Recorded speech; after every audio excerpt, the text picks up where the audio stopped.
Welcome to the Credit Union Sales and Marketing Podcast.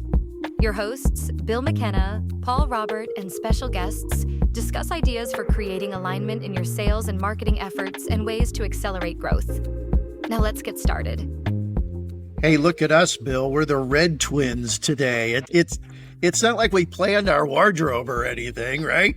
No, we stopped doing that a couple episodes ago. But yeah, I just pulled something out of my closet here, and I said, this is colorful for today. Let's go with it. Well, your Phillies are red, my Cardinals are red. So there you go. You can never go wrong with choosing red. Yeah, I'm kind of more peachy, actually, if you really got a good version of it. But it comes across as red, at least on my screen. But all right, anyway, hope you're doing good today.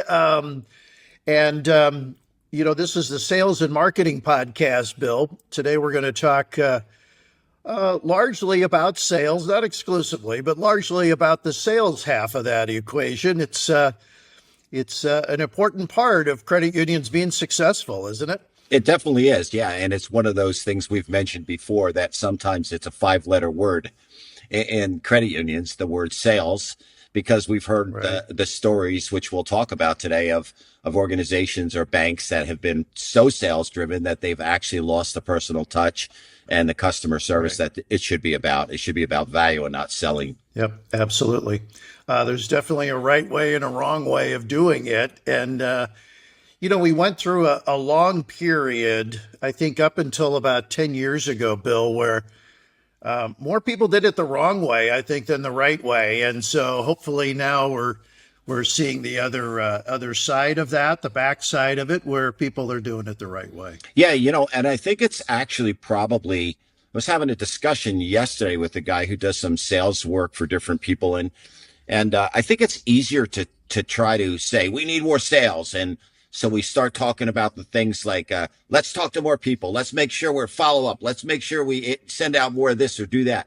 The truth is that it's probably easier to drive sales than it is to create the value it takes to be really good at being a consultative, that's easy for me to say, a consultative salesperson, right? Yeah, no, absolutely. And, when you talk about focusing on the sales too much, I think we lose sight of the fact that, we got to capitalize on that member that's in front of us, whether that's physically in front of us, whether it's on the phone, whether it's online. That's a unique opportunity. Forget about the sales. Just focus on that opportunity that's in front of you. And I think if we did that on a regular, consistent basis, we'd be a lot more successful. Agreed. And, we've talked before about the fact that it's really marketing's job when you think about it. It's marketing's job to create opportunities, right? Whatever we do, whether that's a digital marketing campaign, a print campaign, social media content, whatever that is, marketing's job is to create opportunities. Then once those opportunities go down a marketing or a path or a journey, they could lead to, they could lead to, that journey could lead in a lot of ways, right? It could go inside a branch. It could go to a phone call. It could go to something online where they apply online for a loan or whatever that might be. But marketing's job is to create that path or that journey. And then when it comes to a real person, right? When it gets to a real person, Paul, that's what we're going to talk about a lot today, if I'm correct. Yeah, it's debunking that order-taking mentality, Bill, which is this mindset that a lot of service people have that, well, what the member asks for, I'm going to give them, and that is a service mindset. And we've got to go beyond that because we can't count on the member to know about our financial products. And I used to have a boss that called that malpractice. He said, if you would never go to a doctor and say, here are my symptoms, therefore this is the prescription that you need to fill out for me, and the doctor just writes the prescription, hands it to you, and you go on your way. I don't want to go to that doctor very often, okay? So it's malpractice if we just take the order from the member. It's got to be a two-way street, and that's where it becomes the right type of selling, is where we make a connection with the member. We can really understand their needs, what they're trying to accomplish, or what their frustrations and challenges are. And then we can lead them to the best possible solution for that and make their lives better. And, that's something, Bill, that I don't hear a lot of credit union people talking about, is that we've got an opportunity here to make the members' financial life better. And by extension, their entire life, right? Because, I think we can all relate that if we're satisfied on the financial side, the stresses are less, et cetera, blood pressure's down, and so life is better. And so that's got to be the focus, not order taking, but really being proactive and understanding the member, getting them into a product or solution that's going to make their life better. Yeah, and it goes right down to the root cause, what credit unions are about when you really think about it. It's a lot more exciting to think that we're making a difference in the life of a member, right? And we start with listening. We have to understand what their challenges are, listen to those challenges, and then like the doctor would do after they listen to the patient, they'd prescribe ideas on what that patient can do. In this case, what services we can, but that will help their lives and make their lives better and create value in their lives. That's why they're going to want to come back to us, because we've taken the time to listen and understand what their needs are. I want to go back to what you said about, why we're doing this and the mission of credit unions and so forth. That's what makes this approach of sales not a four-letter word, Bill. It makes it, just part of the fabric of who we are, because it is helping our members. It's getting them into a better place.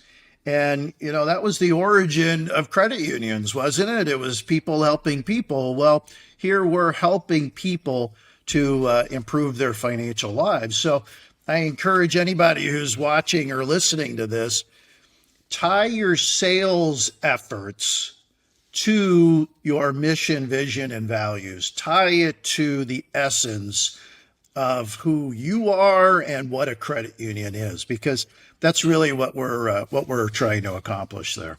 Yeah, and it's a much more satisfying job, position, opportunity when we listen and realize we're making the difference in the lives of people. It's all about that. It really is, because it's so much more rewarding to see that I really helped somebody have a better life through what I'm doing at the credit union. And we know so many credit unions are doing such a wonderful job out there in communities and serving and helping people.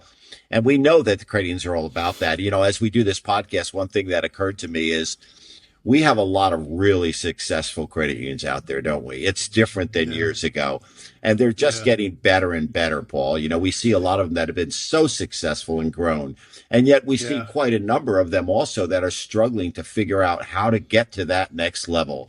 And one of the missions we have and one of the causes we have on this podcast is to talk about those things. What can we do to help empower credit unions to get better, to grow, and to have a long, sustainable future? I think about the idea of maturing, Bill, and I've seen so many credit unions mature over the last 10 or 20 years. They were a very rudimentary organization. They did just the basics, that's the origins of credit unions. But 10, 15, 20 years ago, there weren't that many that had products and services that could compete with financial services. Well, think about how they've matured just in that regard alone, and then layer on top of it, which I think is directly applicable to the sales side, the environments that they've created within their branches and the online image that they've created for themselves. And it's really exciting to see those credit unions that have matured to that level and really become as sophisticated as they are. Yeah, I agree. So why don't you tell us a little bit about, how this process happens? What do we have to do to build this type of process, this not sales, but this consultative selling, value-based approach internally? Tell us a little bit about what you've experienced in working with clients. The good news is it's not rocket science. so it's not going to take forever to do. The bad news is it's not a switch that we can just flip. Okay, there has to be a plan, a strategy. There has to be a regimented process in order to get there. But it certainly is doable. I think in essence, it requires three things, Bill. Number one, we've got to set the expectation. We've got to be crystal clear on what we're trying to accomplish, why we're doing this, why is it necessary for us to do this?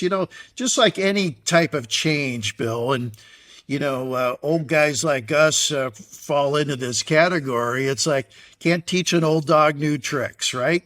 Well, why do I have to change? It's worked for, my whole life. I've been doing it this way, blah, blah, blah. We hear that a lot from organizations when we talk about going to the next level in regards to sales. So we've got to be crystal clear on why we have to change.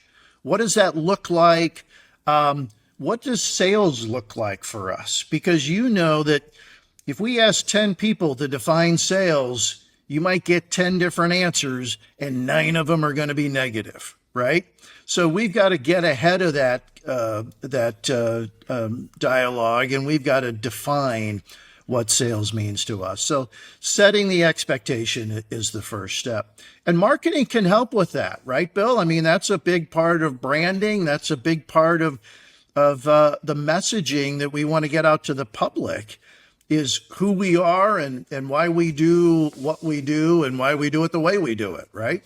Sure. Absolutely. What makes us different. And we have to find ways. And again, marketing's job, if that initiative is determined, we're going to do a better job at consulting or selling or cross-selling, whatever we want to call it. Marketing can do a really good job in creating those opportunities for those conversations. Yep. Internally as well as externally. Here's just a quick shout out to our sponsor, ironistic.com. Hey, in today's world, everyone knows the importance of having a great website and having an integrated digital marketing plan. If your credit union, community bank, or any other company is looking for that help, I can highly recommend ironistic.com. Check them out. The second thing is we've got to show people how to perform differently. And, it is kind of a performance. Let's be honest about it. You're on a stage, you whether you're doing a transaction or you are, in fact, trying to have a sales interaction, you're performing. And therefore, we need people to perform differently. We need different behaviors from them. And that again, that's not something that many people can do on their own. We got to show them how to do that, what that looks like exactly. We need to give them training and help them get comfortable in a training environment with these new behaviors before we put them back on stage, right? So that's really important. So you're telling me that that's not something everybody just does a great job at, Paul? People aren't just great at learning these new behaviors, and everyone's just not super thrilled about the opportunity to talk to more people every day? When's the last time you heard somebody say, I want to be a salesperson? Yeah, exactly. I want to sell, right? Right. It doesn't happen. But the training part of it is critical. Now, let me just talk about that for a second. There's been sales training since the beginning of time, right? And I think a lot of it goes back to what we were saying 5 or 10 minutes ago about 10, 15, 20 years ago, we were doing sales wrong. And so if people are still doing that type of sales training, it's not the right approach. It's too salesy. It gives people the woolies. It makes them, just feel slimy. That's not what we're trying to accomplish here. And so you need the right type of training, and then you need reinforcement from your coaches and leaders to make sure that it sticks and that the change is actually made. So first we got to set the expectation, then we got to show people how to perform to meet that new expectation. Yeah. Go ahead, Bill. Hey, Paul, do you know when you can tell if a car salesman is lying? This is a joke, isn't it? Yeah, it's when they move their lips. Okay. So Yeah, all right, anybody out there whose spouse is a car Yeah, now we're in salesman, we trouble. now Yeah. apologize. Anyway, so All right. So the third thing then, I just touched on it a little bit, but let's take a deeper dive because it's really important, and that's accountability. And, we talked about sales being a 4-letter word. I think accountability is a 4-letter word too in a lot of organizations. If we're going to change, Bill, we got to be serious about it, and this starts at the top. More often than not, I find that it's the executives that take their foot off the pedal, not the people, not the staff. The execs, are on to the next thing, on to the next project, the next initiative. yeah, We've got to keep a focus on this sales culture, this sales focus that we've laid out in steps 1 and then trained in step 2. We got to maintain the focus with accountability. and you said something so true. So many leaders and credit unions, they're great people. Hey, don't get me wrong, they're great people. Right. But a lot of time, a CEO or a CFO aren't necessary. This is not their comfort area. That's why so many credit unions have created chief marketing officers and chief experience officers, because they're not Right. the leaders of those organizations aren't comfortable with this. It's not what they do. They love to look at Excel spreadsheets. They love to look at what's happening, and that's good. And some of them are great leaders. But we're finding today that more and more people have to really learn what this is about.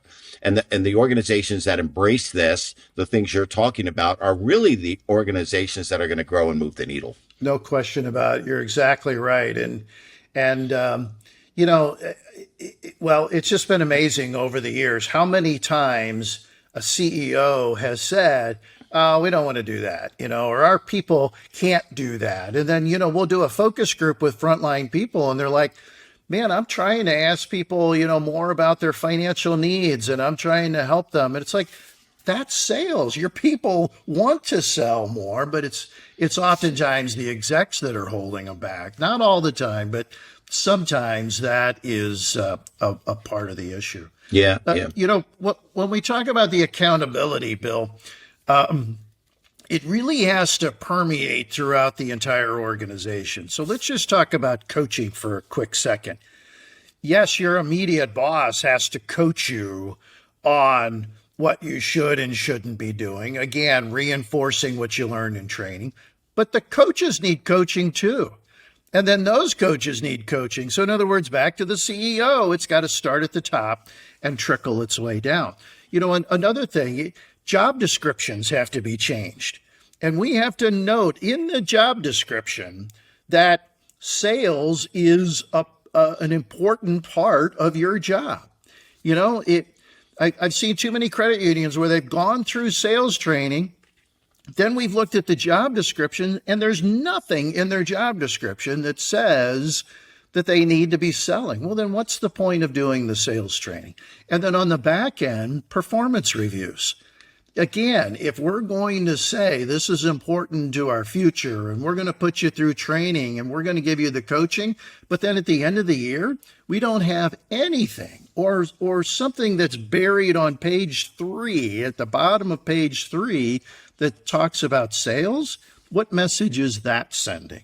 So it's got to permeate throughout the entire organization. We've got to have, a culture of sales, and that involves a lot of different pieces. Definitely, yeah, and we've seen so many organizations realize the importance of this and make some changes. Even the retail environments in many credit unions have changed dramatically, just so they can have more conversations with people and not have a big teller line between them and the customer. So exactly right. And again, and marketing's job, let's get back to this again, as you go through the process of what you're selling, marketing's job then is to help create some of those materials that are needed to build those conversations, to start those conversations. Because we know for a fact when there's a line of people in a branch, whether it's through a new pod setup instead of a teller line, or if it's a more of a consultative approach, we know that there was a line of people waiting to do a transaction, that it's easy to just want to get to the next transaction and not take the time to talk. So marketing's job can be to create those materials to quickly start a conversation for another time, maybe. But our job is to create opportunities, especially for those people who are less comfortable with starting conversations. Would you agree with that? No question. I mean, one of the things that I was taught to do, and then in turn instructed my people to do, Bill, refer the member to that new banner that marketing just put up in the lobby, or the sign that's on my desk. What's the point of that sign being on my desk if I don't draw people's attention to it, So just something along those lines. It sounds very simple, very elementary, but that, to your point, is how you can initiate a conversation, how you can raise awareness, and maybe it doesn't lead to a conversation now, but that member could come back, 2 days, 2 weeks, whatever later and say, hey, remember you told me about that sign that was on your desk? It's not there anymore, but it was that day. I'm interested in that. Tell me a little bit more about that. So for sure, you're absolutely right. One of the things we saw happen recently was before COVID, the QR code was created before COVID.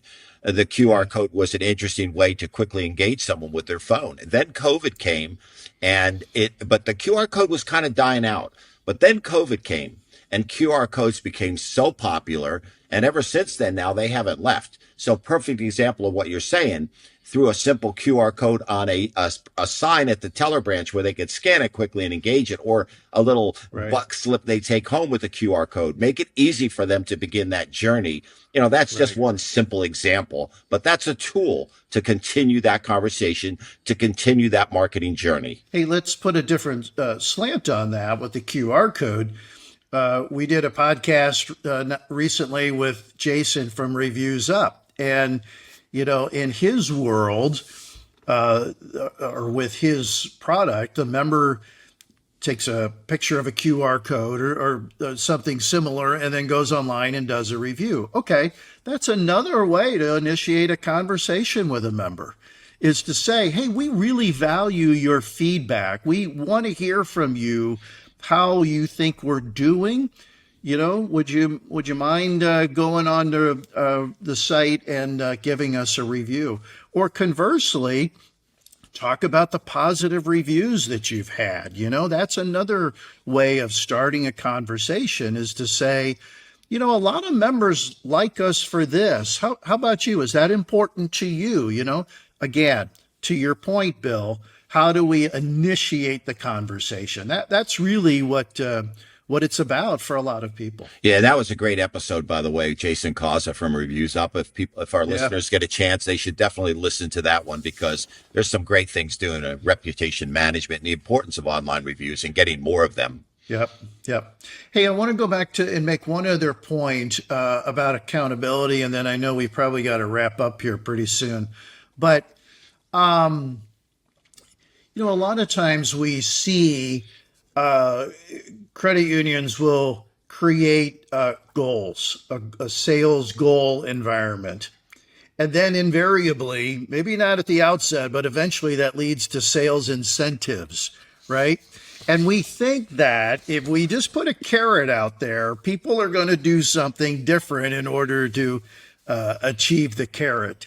And, our approach is it's not necessary. And I would encourage anybody that's doing either or both of those things, take a really hard look at, are we getting our money's worth? Is it really worth it to send that message, to create that type of environment? Because, I'm a firm believer, Bill, that if you just have a shared vision and you get people excited about that shared vision, and then you show them what they need to do in order to live that and execute that, and then you give them the coaching and the feedback and the attaboys and the pats on the back and so forth, that's what people need. That's what most people need. Maybe not 100%, but a lot of your employees will get excited about that type of an environment, not one where they've got a goal every month or every quarter, and even one where they're going to get an incentive check, and they say when they get the incentive check, hey, that's great, but I didn't really do anything different. I don't know why I'm getting this check, to be honest with you. I'm going to cash it, but I can't tell you why I'm getting the check. What difference does it make? So, yeah. And that gets back to the real root cause of the whole branding discussion we've been having, because people are absolutely driven to work harder for organizations they're passionate about, because those organizations are doing good things for the community, for the members, and also for the employees, that they are rewarding employees, but those rewards may not be incentive based per se. They're more about, you're doing a great job and you deserve a raise. And no it's question. Really about, so I agree with you. I think team incentives, organization incentives, we should absolutely be shooting for higher goals. But what about the performer that isn't doing the great job? Then everyone else says they're not doing nothing. It becomes and that's not building team.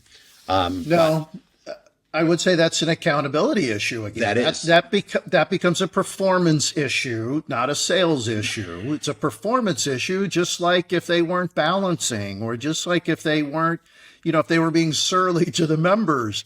Those are performance issues. Well, if they're not pulling their weight in terms of us moving towards our growth goals as a credit union, that's a performance issue. That's not an incentive issue or a goal issue. So you need to deal with that accordingly. Yeah, for sure. Yeah, this has been a great conversation. I'm guessing that we're going to have some people that may disagree with us about incentives and what that's about, which is okay. And I know a few of them, Bill, who are really, they're good salespeople. And I know they're listening to this saying, you're full of it. But anyway, that's okay. But it is okay. And those are good conversations to have. And maybe there's some organizations that are finding success with that, but maybe there's some other things tied in that we're not aware of, or how they're doing it. So, let's just wrap up today by saying that, obviously I do marketing stuff. I help credit unions figure out their marketing plans, what to do for growth strategy, all of those types of things, lots of partners in a network. And just like you work with many credit unions doing training and culture and all the things you do so well, we're always available if someone would like to chat with us. Reach out to us. If you want to have a conversation about some of those things, feel free to reach out to us, because we'd love to have those conversations with you. No question. And remember, marketing and sales have to work hand in glove. You can't do one without the other being successful. So they both work hence together. Our podcast, right, Bill? Yeah, absolutely. The Credit Union Sales and Marketing Podcast, as we call it. So I just used my announcer voice again. Hey, I'll get you next time. Right. I'll get you next time. Okay. Take care, Bill. Have a great day. You as well. Bye-bye. See ya.